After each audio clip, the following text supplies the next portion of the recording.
research in Rwanda in 2004, and at that time I was exploring the use of performance in relation to the Gacaca courts of Rwanda. And what I was interested in was how performance was used for perpetrators, survivors, and the community at large to create a different kind of space for people to live together after the aftermath of genocide. And the artists who were in these grassroots associations often said that when they sing, when they dance, when they play with one another, that they often forget that, as an example, the perpetrator in the association with a survivor, she would forget that he had killed her children. I always thought this was an extraordinary statement. And throughout my research, I encountered a number of these grassroots organizations who seemed to use theater as a way to not only rebuild their relationships, but to create a new kind of community, a new kind of culture that was based on expressing themselves through the arts. And thus, when I began the Mobile Arts for Peace project in Rwanda, I thought this is a key ingredient to potentially how the arts can be used for peace-building approaches from a grassroots approach. The methodology is unique. It is bringing young people, Rwandans, to be open. And the peace education here is based on the talent of each one. And no one is left behind. Everyone can have a talent.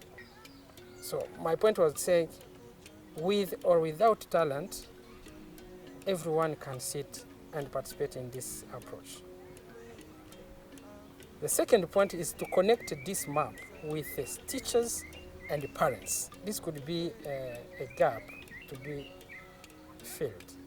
Ni gute wazamura abana bose bakagendera kuri level imwe, hatavuyemo bamwe batsinda cyane abandi bagatsinda, ariko iyi system ya map ishobora gutuma babandi basigara inyuma nabo bazamuka bakajyana na bagenzi babo.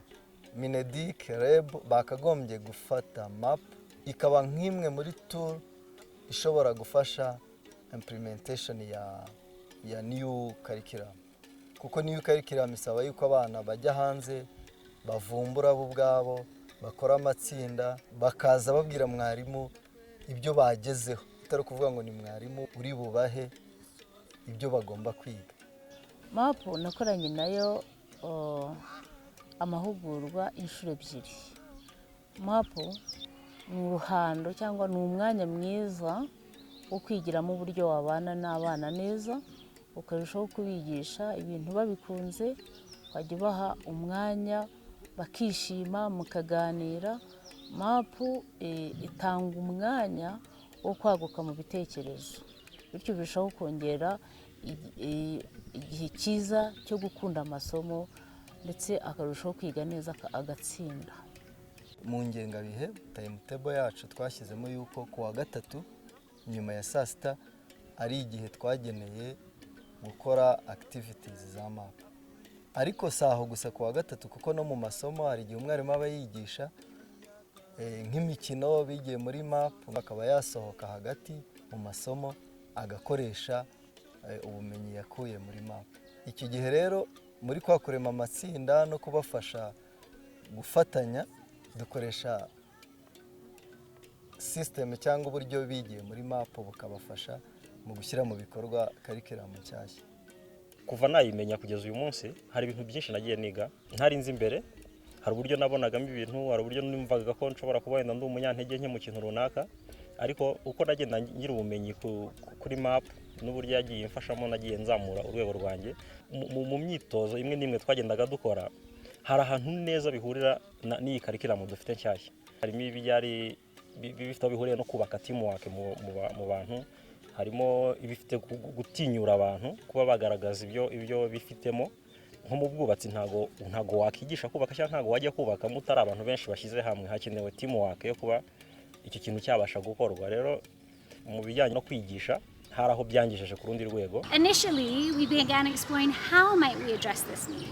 How might we serve the stakeholders in Rwanda? How might we work with local communities to to address this need. So in terms of the reception of Rwanda, our stakeholders, which include Rwanda Education Board, IRDP, several cultural organizations, and the schools in the Eastern Province, have all affirmed that this methodology has enabled teachers to teach in new and innovative ways that really allow the students to be at the center of the learning process. Also, that the young people and the educators have been able to establish relationships that they never had before, that it's changed the way that the teachers perceive their students, and thus has helped them to be able to communicate with their students in a way that creates a safe, inclusive learning environment. Ubusabane mu bana bwariyongereye. Kuvuga ngo abana bitinyaga, abana wabonaga umwana gusabana na mugenzi we biri hasi cyane. MAP yafashije abarimu gufasha bene abo bana mu myigire yabo. Hari abana baba bava mu miryango ifite ibibazo, hanyuma iyo bageze aha ngaha mwarimu abafite uburyo bakoresha bajyana mu magroups bagakina imikino, bakavumbura utuntu dushya, utwo twose badukuye muri MAP. Kugira ngo tumenye yuko ari MAP yabafashije nuko tureba uburyo umwana umushyira nk'imbere kugira ngo asobanurire bagenzi be, ahimbe igitekerezo, ahimbe inkuru. Hari abana batavugaga, ariko muri MAP biguyeho niwe ugenda imbere akaba ashobora gukora inkuru cyangwa agahimba igitekerezo ageza kuri bagenzi be. Ibyo ngibyo rero mbere tutarazana MAP mu kigo cyacu, ibyo byaratugoraga cyane kugira ngo umenye umwana runaka impano imurimo cyangwa ikibazo afite mu myigire ye. Nuko nguko MAP yagiye idufasha kandi turibaze yuko izakomeza kudufasha. Bakidusaba abana twumvaga ari ibindi bintu tutazi n'ibyo ari byo, ariko tukumva nk'uko abana baba ku kigo biga, tukumva wenda ni inyigisho z'abarimu babo wenda bagenda babaha, ariko tutarabireba ntabwo twari twakamenya ibyo ari byo. Ariko uko umwana yagendaga ava muri izo nyigisho yazaga atubwira ibyo biga, amahoro, ibintu by'ubugeni. Nkatwe ababyeyi ikintu twafatagamo kimwe gikomeye cyane nuko twumvaga ari ibintu by'amahoro. Ahatari amahoro nta cyagenda. Urugo iyo rufite amahoro ibintu biratungana, igihugu iyo gifite amahoro ibintu biratungana. Mobile Arts for Peace. The main word here is peace. And once you have peace in your mind, you're able to think probably outside the box, as they say. During the workshops, a number of people, especially the students in the secondary and primary schools, were able to discover their talents. It's because MAP created that platform of peace, or an environment where each child was free to do whatever they want to do. And no matter how small it was, no matter how huge it was, they felt so comfortable doing it, and they felt that they could do it passionately. So MAP creates that environment, and the environment of peace helped these students discover things that they had not known that they could do before. MAP is trying to mold industrious thinkers with clean, healthy bodies, so that as they approach their future with confidence, they approach their future with trust and self-esteem, and of course with good grades. That is where we're talking about education development. If such an environment is not created, books will just be books because they are sent to school. But at the end of the day, they will not come back to the society as people that are of impact in the society. And that is why MAP has become a very effective initiative, because it helps to prepare these kids for their future, which will not be determined by what grade they get in school, but what they can do with the grades that they get in school. Nize kwigirira icyizere, kuvuga icyo ntekereza kuko gishobora kugira abandi umumaro. Niga gukora inkuru, niga gukora ibyivugo niga imikino myinshi, niga kuvugira mu ruhame, ni byinshi nize. Ni ibintu byiza cyane, map ifite akamaro, yongereye experience yacu nk'abanyeshuri. Nka théâtre twakinnye twabonyemo kwirinda inshuti mbi, kwirinda ibishuko, kandi tukemera icyo ababyeyi bacu baduhaye. Twari twasabye ko twazajya dukora amahugurwa kenshi kagiye gatandukanye, barareba ko twongeye tukagaruka, ni byiza, twabonye ubundi bumenyi. Amanota yacu yarazamutse, aho map yagiye ikoreshwa mu mashuri, ntabwo twakundaga gusinzira koko cyane mu ishuri. Kuvugira mu ruhame kwacu nibyo koko byariyongereye, n'abantu babitinyaga bigenda bizamuka, biva kuri level ntoya kuvugira mu bantu 30, wenda n'uwagerageza wavugira no mu bantu benshi nkuko tunarenze. Twamenye impano zacu, turidagadura, turishimana, tugenda tumenyana cyane kurushaho.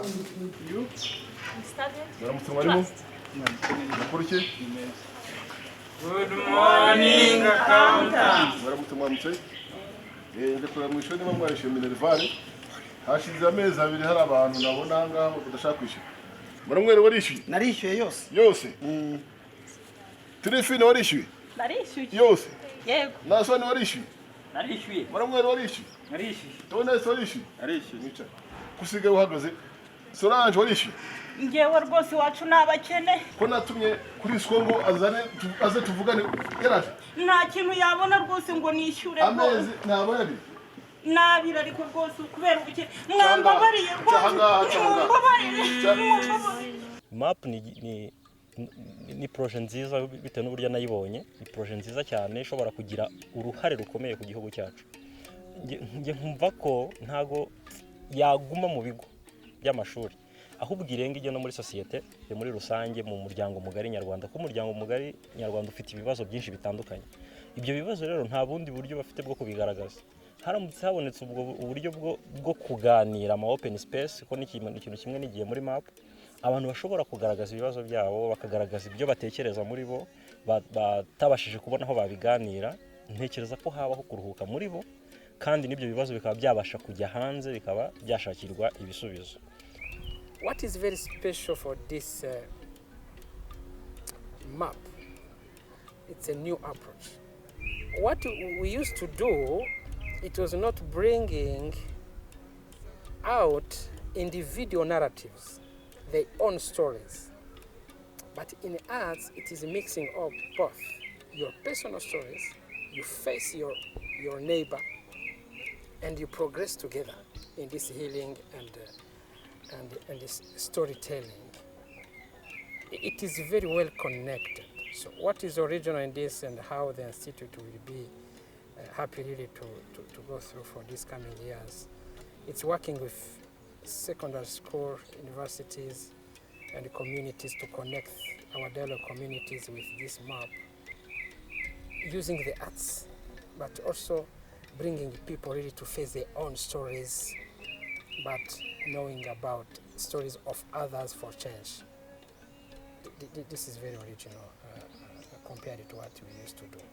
In all cases, I was working with young people and artists. And what I found is that the dynamic between working with the cultural artists to first explore what kind of cultural forms can be adapted to create dialogue from within the culture, followed by working alongside educators and young people to kind of create a culture of their own making through the art form, and negotiating how varied aspects of performance, like active listening, improvisation, trust building, and engaging in dialogue, can be used as a platform for different communities to both create images and performances that reflect their societies, but also in ways to think about change moving forward. Within all these projects, there's the building of skills in the arts, but there's also skill building in terms of critical thinking, in terms of psychosocial approaches of well-being related to active listening, to empathy, to creating a space or environment in which people feel able to share stories in a deep and meaningful way, and also in terms of applying their story to perhaps the story of others, and thinking about their story as a way to find solutions to those problems within the community. Nigiyemo ikintu gikomeye cyane cyitwa gutega amatwi, kubasha kumva umuntu ukakira uburyo yiyumva, ukabasha kumufasha mu kibazo runaka afite. Ntekereza ko mbere nanjye nari mu bantu bumva ibibazo by'umuntu ariko nkagira amatsiko yo gushaka guhaza ibyiyumviro byanjye, ariko naje kubona ko ntago ari cyo cy'ingenzi kigamijwe, ahubwo ikigamijwe nuko uha umwanya urubuga umuntu kugira ngo we yirekure akubwire ikibazo afite kandi anagira uruhare mu kuba yashaka igisubizo cyacyo. Basing on some project we had in healing and peace education, two perspectives missing. One is about psychosocial therapy or psychosocial support in those dialogue communities. You talk about sensitive issues, people are giving testimonies, people are saying how they come up from their fears and how they developed, how they are coming together with others, but we don't have any tool to monitor how other peers in the community dialogue are standing in terms of psychosocial status. We talk, but some of us, we are still under this heavy pass. So the map, as it is engaging people to talk, engaging people to base on their own stories, own talents, maybe it will bring more capacity of people to talk and talk.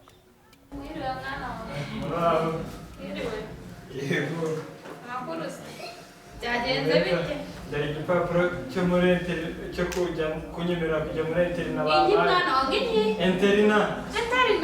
bambara urukweto rwiza banga barize nta kindi ubu ngubu nabuze n'ibyo mbagaburira inzara iri aho ngaho irenda kubica mukuru wawe ararebye malariya irenda kumuhitana nabuze ayo kumuvuza.